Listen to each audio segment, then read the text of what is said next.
Greetings, beautiful souls. I hope you are all doing well and that you are managing your life, your emotions, and dealing with everything that is happening around you. It feels that 2021 is like this fast speed train.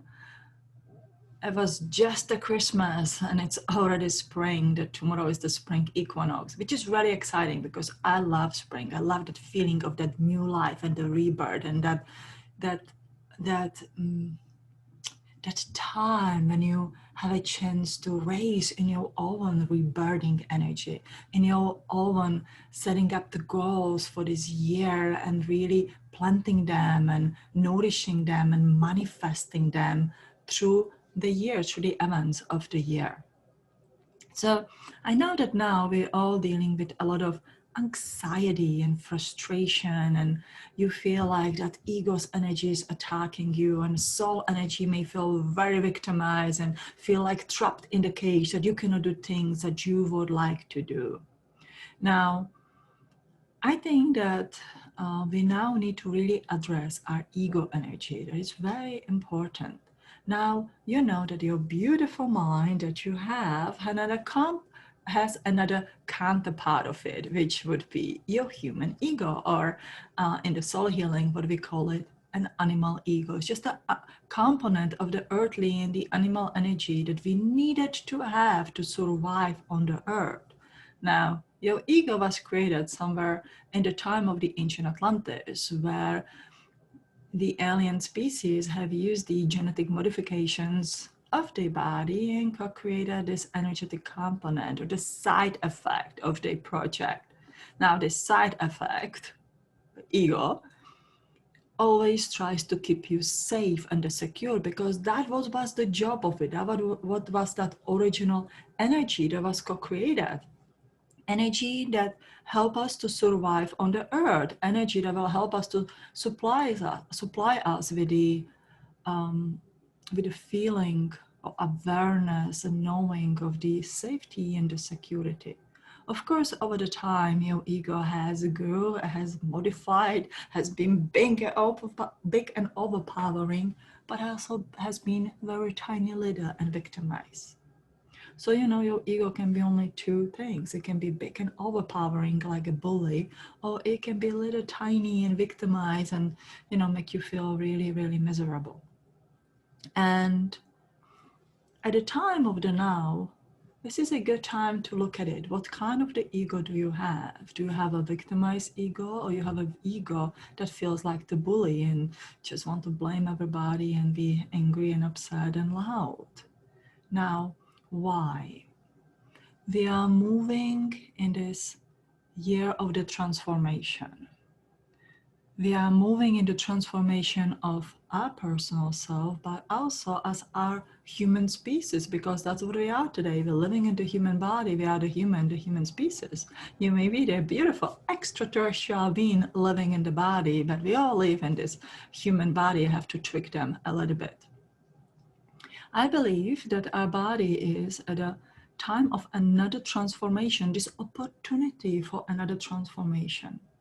Now, many of you are experiencing a weird physical symptoms, your bladder problems, kidney problems, all kind of the different kind of the problems that may be connected to the nervous system or emotional part of the body that can manifest as some physical illness or the problem in your body. Many of them are sort of this like, this doesn't make a sense. Why is this happening, or why is this happening to me? Now, I am not talking about the COVID whatsoever. I think this is just on the top of it beside the COVID, kind of the issues that we are dealing here with.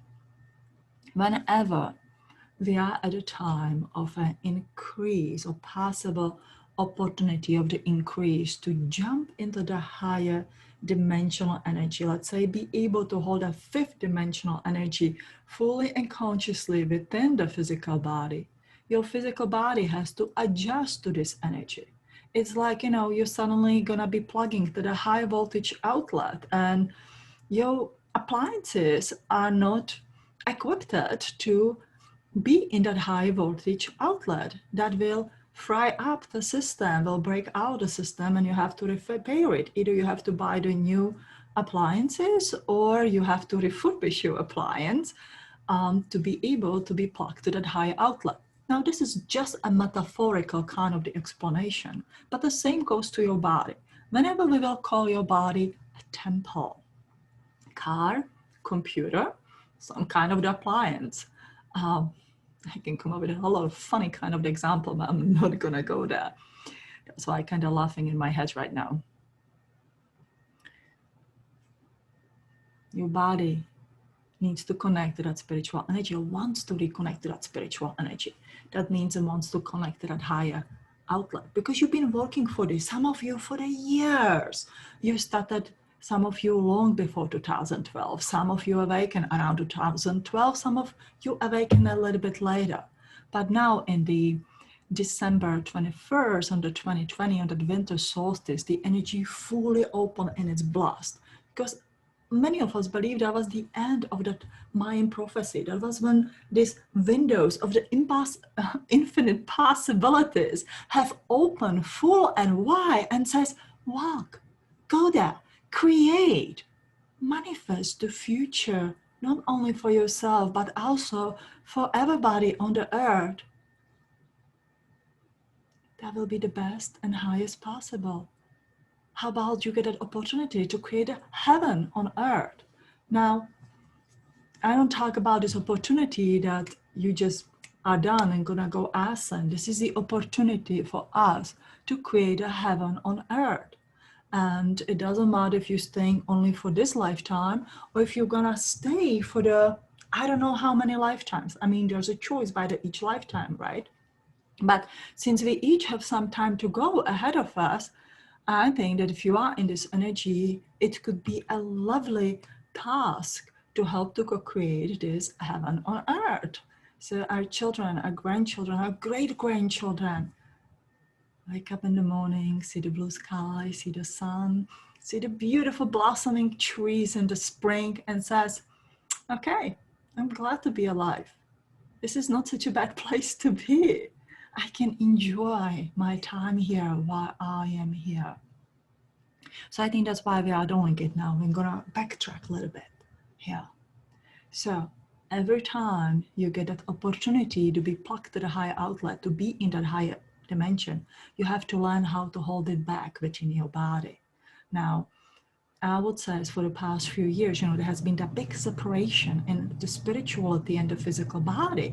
When it's beautiful, you meditate, and you go to the highest places, you sleep, and you have a lucid dreaming, or you're traveling in these dimensions. And some of this is like spooky, some of this is like spectacular, right? So I talk about a spectacular kind of the events, and you go like, oh, if I can just stay in the sleep like for the 5 days a week and participate in the 2 days of the week, that'd be kind of cool. Well, it doesn't work that way for anybody of us, because you have to be active in your life. And that is an important word, to be active. A lot of you heard that call, to be active in your life, which means to build up on the spiritual knowledge you have learned, you have utilized.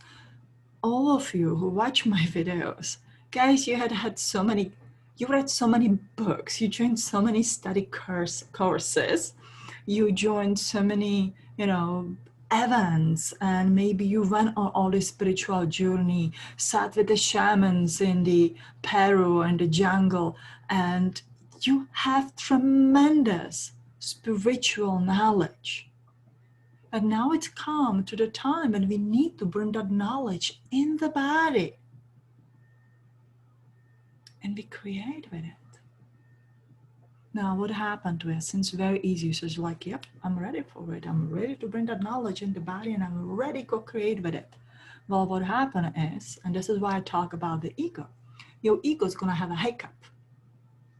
It's not only that a beautiful knowledge connect with your mind, because that's what you need. You need a brilliant mind who says like, okay, this, let's do it this way, that way, this is how we're going to bring it together. This is how we push it into the action. And your lower ego goes like, oh my God, what is she thinking about now? What is I'm gonna do? How will I protect her? I don't know about his fifth dimensional energy. It feels absolutely scary to me. And he's probably have a worse squeaking voice than I do, and maybe it speaks in the perfect English for you. But it's just as a horrible, horrible kind of the energy that kind of attacks you back. It doesn't attack you because it hates you or doesn't like you or want to ruin your life. It may make sure that there's this monster around you, a dark monster who says, I must have an implant. They are the spirits that are attacking me. Oh, there must be the reptilians that are going to eat my brain in the middle of the night. There's a joke about here a little bit. It's nothing like that. It's your ego manifesting whatever it is your biggest fear. It's up there. And it says, let me help you. And then you go like, I'm a spiritual self here. I'm reaching up this higher dimension. I'm not afraid of the things. I know that there are the implants and yeah, there are the bad reptilians who, you know, kind of like feed of the fearful energy and so much on, or suggesting this weird thing of the talks. I surrender to it and it's okay. You know, I know how to deal with it, which is how it should be. And then ego goes like, oh man, but to manifest something physical for you to totally discourage you. Like if you are a healer for such a long time and now you're becoming sick and you can't help to yourself, that will sure help you to give up. That's hard, and that's hard. What do? You will stop freaking out. You calm yourself down and you says, okay, what it is that I really want in this life? How do I want this life to go? You know, I think there are primary, gosh, I don't know how to say in English. There are important parts that are very important in life. There's a happiness. There's a good health. There's a positive abundance. And there's love, unconditional love. And unconditional love and the love in this world as well. That means to have a family, have a partner, have a people around you who love you, who gets you, who feel for you and you feel for them, who understand you. It's not much to ask for, is it? So you're going to start communicating with your ego. Now in the soul healing, the ego is a red energy that goes inside of the earth. Or we imagine there is this energy connected to the tree and the roots of the tree. So you will literally walk or just sit by the roots of your tree. And you express love, compassion, understanding to that energy, gratitude for every lifetime it connects with you, protects you by any means, even if it means the silly mean by making you sick or making you feel that you have to be lonely, that you can't connect with the other people, that it's easy to be sheltered in some kind of the cave because people hurt you. If you realize that this energy does this to protect you, then you can understand it. It is not much different as there's a sick, hungry wolf in the cave. And every time you come by that cave, he comes out, he's hungry, he's cold, he's miserable, and he's scared. But what he has to do, he has to protect his place. So he comes out and he attacks and he bites and he wishes. Because that's what he knows. He doesn't know trust. He doesn't know compassion. He doesn't understand. So once you start looking at your ego this way, you can express all of those feelings to it. Whenever you're going to imagine as an animal or as a male energy, which I like to see, but I also like to see it as an animal as well. So you see what it, works for you. We all are different. And he says, I see you. And I know what you are doing. Now here you're going to be in that zero neutral energy. You will be fair. you're not going to blame me. You're going to say like, oh my God, what's wrong with you? I mean, didn't you get the memo that we're living in the 21st century and we have to do this, this, and that? Like this, your tricks are not applying anymore? No, no, no, you're not going to do that. What you are going to do is, again, be lovely in compassion and says, I see you. And I completely understand that you are afraid. I understand that there's this new coming energy that you don't know how to deal with. So you help to co-organize this illness or sickness or problem within my body. So that would be something I focus on instead of pursuing this spirituality and energy. And he says, but let me tell you something. Let me tell you something. What if this energy, what if this new change that is coming, it's actually good for us? What if it will actually help you to feel more safe and secure and help you to protect me? Because I know it is your job.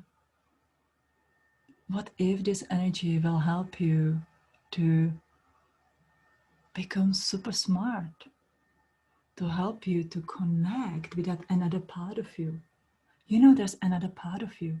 There's a you living all scared in the cave.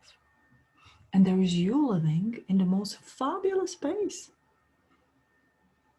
Beautiful place. So if we have a scary little wolf in the cave by the root, imagine a most beautiful place of the nature and food for the wolf up there in the crown of your tree or in your mind. The crown of the tree is just a metaphorical compare we use in the soul healing. So in your mind, how would life like that would be? That you won't be only the wolf, you'll be like the lion, the king of everything. And so you start talk to your ego. And he says, why are you feeling this way and that way? Why are you feeling again anxious? Why are you having these feelings of the panic attack? Why? And it probably will be, well, I'm afraid because I'm gonna lose the control. You know, how can I protect you without all the control? And he says, you know, what if you don't have to control everything? It still would be okay.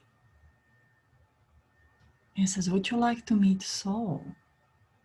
Your beautiful partner, Soul.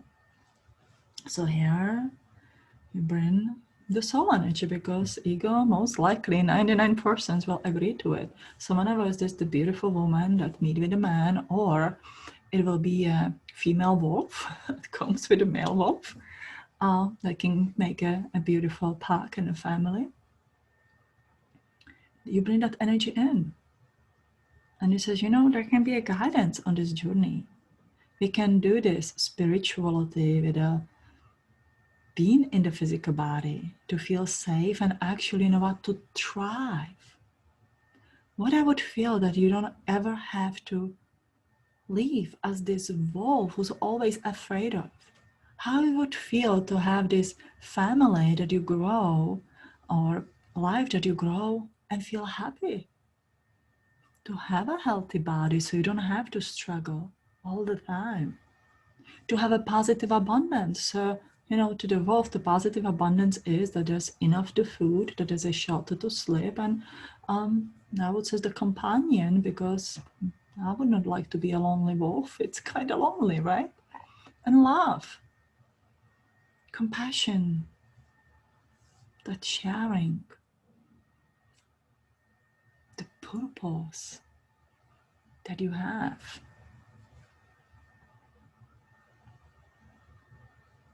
And as a man, as a woman, you can imagine it, probably easier than as a wolf. Because in our predicted imagination, in our stories and the storytelling, in the way how we are programmed by the way of the storytelling, you're all going to tell me, well, wolf don't have that. I feel happy and healthy and I am positively abundant and, you know, here a laugh so much on. How that would feel for the wolf to feel safe? Is there anything like that that you imagine to be a wolf in the wilderness? You don't have to always look over your back. You don't always have to think about what I'm gonna hunt, so I'm gonna eat.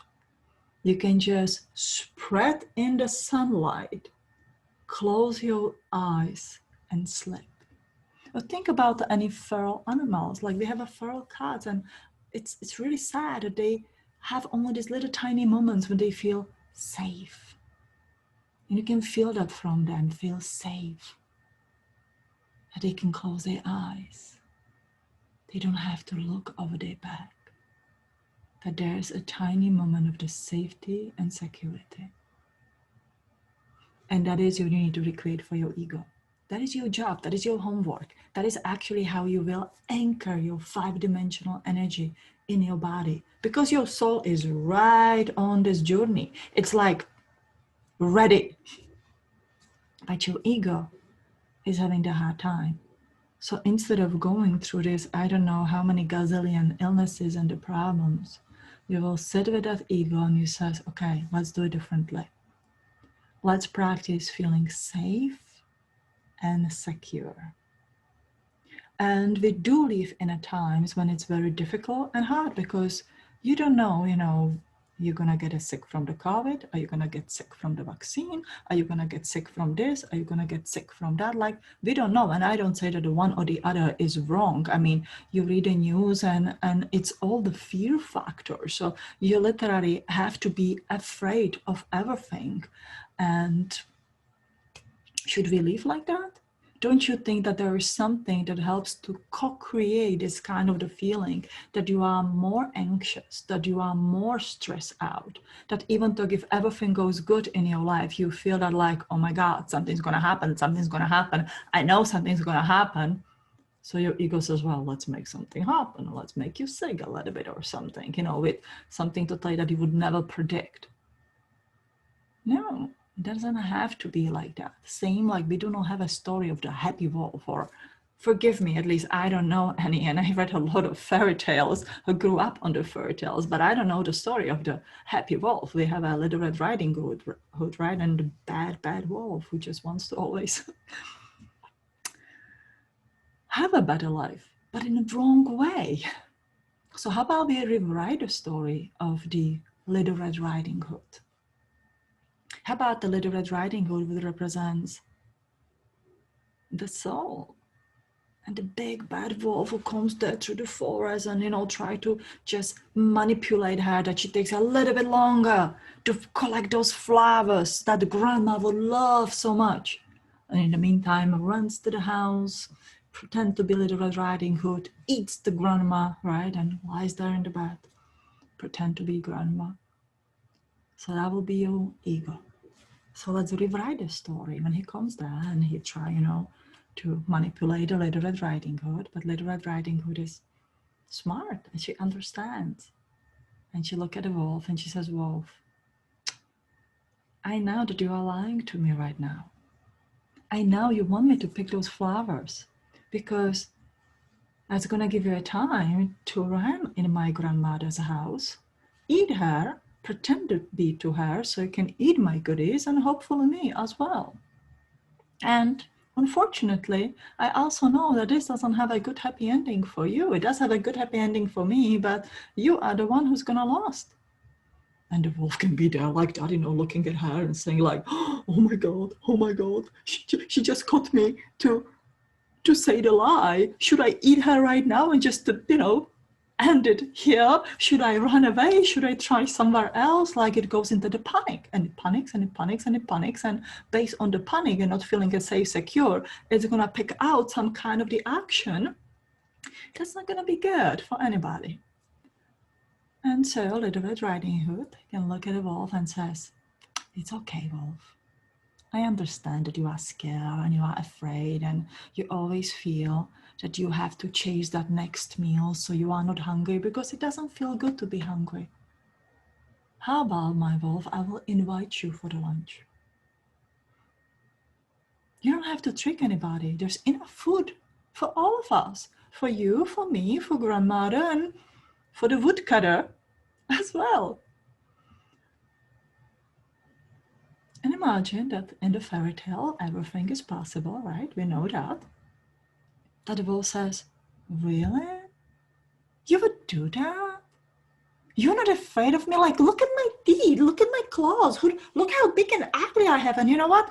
I haven't bathed for like a few months. And she look at him and she says, you know what? It's okay. I accept you the way you are. It's okay. If you would like, walk with me.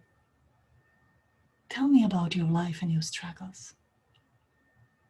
Would you like to pick some flowers with me as well? And so the wolf surrendered, because you know what? Even that wolf had a hard life. Always chase somebody, always lie to somebody, always convince them to do what he wants them to do. Take away that life. It's a hard life. It's not an easy life. And yet you justify it and you says, that's what it has to be, right? That's a mind thinking, almost narcissistic kind of way of the thinking. That's how it is, and that works, and that's how it has to be, and that's it. Yes. But in this fairy tale story, he walks with this Little Red Riding Hood through this beautiful forest, and he opens up to her. And you know what? Little Red Riding Hood is not scared of him. She's not scared of anything that he tells her. Because finally, for the first time in life, the wolf is honest. And he feels that whatever he say, he will not be judged. He will not be judged. He will be understood. That there will be something that he doesn't even know. Compassion, gratitude, that he actually changed his mind in doing this. Bravery from this little girl who looks so fragile, and sure, he can eat her. And of course, you think about it a few times on the path. If I just eat her now, I don't have to change. I don't have to deal with it. I can just go on with my life as I knew, and nobody will ever know. There will be some little hood up here, clothes from the Little Red Riding Hood that he may spit out, hypothetically. But he says, I never met anybody like that. I never met anyone who trusted me, who reached out to me, who offered me help. And so for the first time in life, he accepts that. So he walks with her and tells her about his stories. And she says, I think I can help you. I think I know the people who can help you. In the fairy tales, everything's possible. I actually have an idea. Maybe we can domesticate you and you can become like a guard dog, a guarding wolf. And you always have that bowl of food. You will always have a shelter where to rest.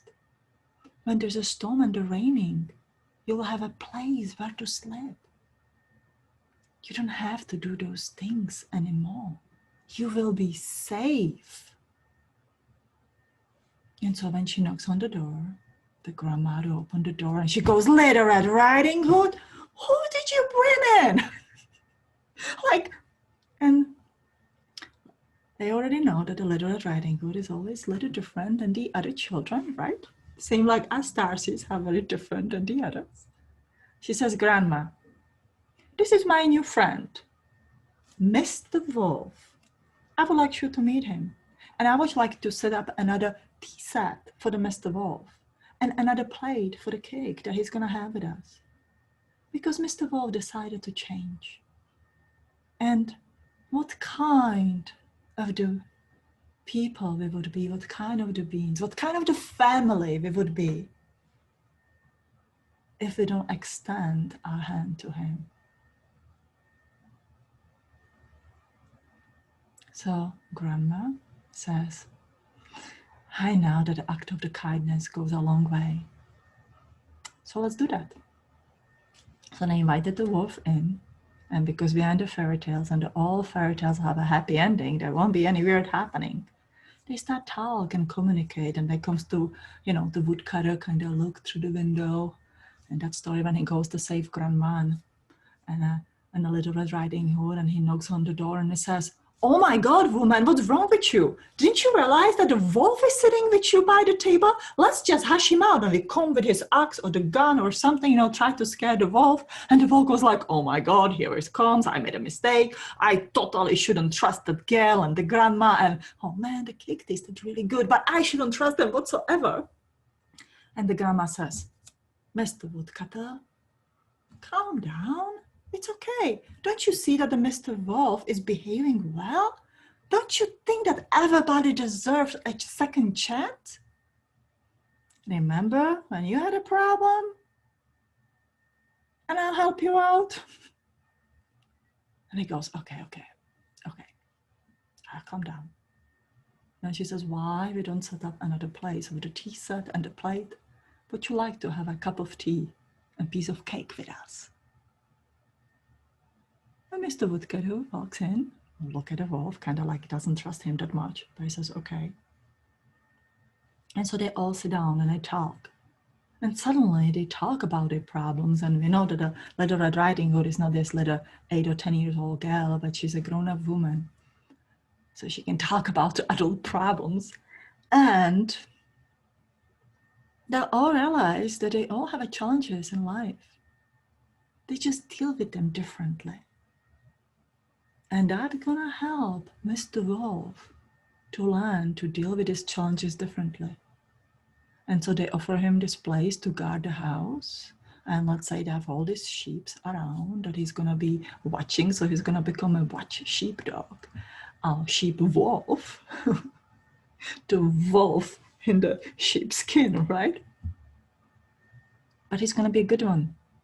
He's gonna help. He's gonna become a healthy component of this family. And the same goes to your ego. So there is a happy ending of this story. The wolf didn't have to eat a Little Red Riding Hood. He just had to learn to trust. Instead of be afraid, Little Red Riding Hood, she extended the act of kindness to a stranger who accepted it. Of course, if he would be up there, be violent, I don't know what, she has to do whatever she has to do to protect herself and get away. But again, this is not part of our story. We have a good story up here. So everybody's afraid. Same like the Red Riding Hood and the grandma and the woodcutter were afraid. So were the wolf. Both sides are afraid. So talk, communicate, offer your ego a new job. Explain it, what it is that it can do for you, what will help you in life. Make your own fairy tale. Rewrite your own fairy tale in a way that it will support you. Who you are. What is your I am essence that you're connecting with? What is that fifth dimensional being that you are and that you're embodying fullness of it in your body? So you can create from this point on. What is that scary factor in your fairy tale that you need to rewrite in a positive storytelling? Again, your story may be something that nobody heard before. Same like we have these songs that we never heard before when the people sing suddenly, and we all adding the sounds and the syllables, and it's a new song that was never heard before. So why not you have a story of your life that you never heard before? Why don't you recreate a fairy tale of your life that nobody ever heard before? You are the writer of your life. You are the creator of your story. And one thing I know what is 100% true is that you can rewrite your story any way you want. In the last fall, around the December 21st, around the last winter solstice, Pleiadian said that we are in the 2 years of total changes, but they meant personal changes. We have a capability to rewrite our story, to recreate our fairy tales, to become who we want to become, embody that energy that we used to be in the past or in the future. So who are you? or who you are. It's the English, right? What is your story? What would you like to be the story? As I share in my last book, the plating code 3D Alien Fragment, where the past ends, the future begins. May your future begin today. I'm so grateful I can share these messages with you and hopefully uplift you in your life and motivate you enough of be brave to step in those foot of the changes. Now, in the end, just a few announcements. So tomorrow is the spring equinox. Enjoy the spring, enjoy the rebirth. I was asking around my friends on the Facebook, what do they do for the spring equinox? I usually celebrate the summer and the winter solstice. And so I will take my children, I will take them to the store. We're gonna buy a fruit tree. I kind of hope we find a cherry tree because I love cherry and cherish trees. But we're gonna pick a family fruit tree and plant it in our backyard to bless the earth, bless the tree, bless us. In that new creation to new future. So where the past ends, the tree from the store, because it will take a long time and it grows into a little tree, so I totally take a shortcut and buy it in the store. Bring it home, probably a few feet tree, and the future begins with our family. To nurturing this tree, and hopefully one day we have a delicious fruit that will nurture our body as well. So I like that idea, and I always make a sun tea, so we like that. So share, guys, here with me, what is it that you do for the spring equinox? That inspired me. Give me advice what you are doing. I would definitely like to hear that. Next thing will be with the students from the Soul Healing Group, we will be repeating 7-day light initiation. Now, if you follow my channel, it's something we have done last year around Easter, and same we are going to do this time. I'm gonna link to YouTube link with a video, and when you click on it below in the description, you will have a link for every single day. Now, of course, in the introduction, I'm talking about the different date. Now, this time we will start on the March 28th. Which I believe is the Sunday. So this is something that you do all at home in your different time, and we just join in the energy. In the original video, I talked about the 7th day, we're gonna meet all together in the Stonehenge. Well, this time I have decided that I will be at the Machu Picchu. So you guys can meet me in the Machu Picchu, which I have never been in the physical life, but we'll go only in the energetically, and one day we'll meet you all there physically. Or you can choose any kind of the location that you would like to be, that you would like to anchor that energy. So that is the one thing. Another thing is first Saturday of the month classes. The next one will be on the April Saturday 3rd. Just go to my website. You can sign for it. It's a $25 class. Usually lasts about 1 to 1.5 hours. You guys know who know me. You know I talk a lot. So there will be class, and I believe that this time I'll be sharing about twin flame connection between mind and soul, and how does it reflect our human relationship among each other. And the new soul healing group will start on the May 11, which is a 10-week course. So I want you to just to give you enough time ahead to think about it, if this is something you would like to do. And I usually teach them about 3 times a year. So we are about on the lesson 8 with my last group. So we have 2 more weeks to go. And so the next one will start on the May 11, and then another one before end of the year will start in this September, I think first or the second week of the September. So that's something, to think about. It's definitely fun. I know that my students really enjoy it, and I enjoy it. So it's a fun time to spend time together for quite a low price, because it breaks down for about $25 for each session, which I think is, and hope it's very affordable. Of course, for all those who cannot afford it, you can email me and we can work out something. I try to be reasonable and paid forward as much as I can. So with that, I love you all. Have a wonderful spring. And remember, rewrite your fairy tale. and always make it with a happy ending. When my kids were little, we end up every storytelling with, and they lived happily ever after. So my wish is for you that you all live and that you all experience that happily ever after. Happy spring.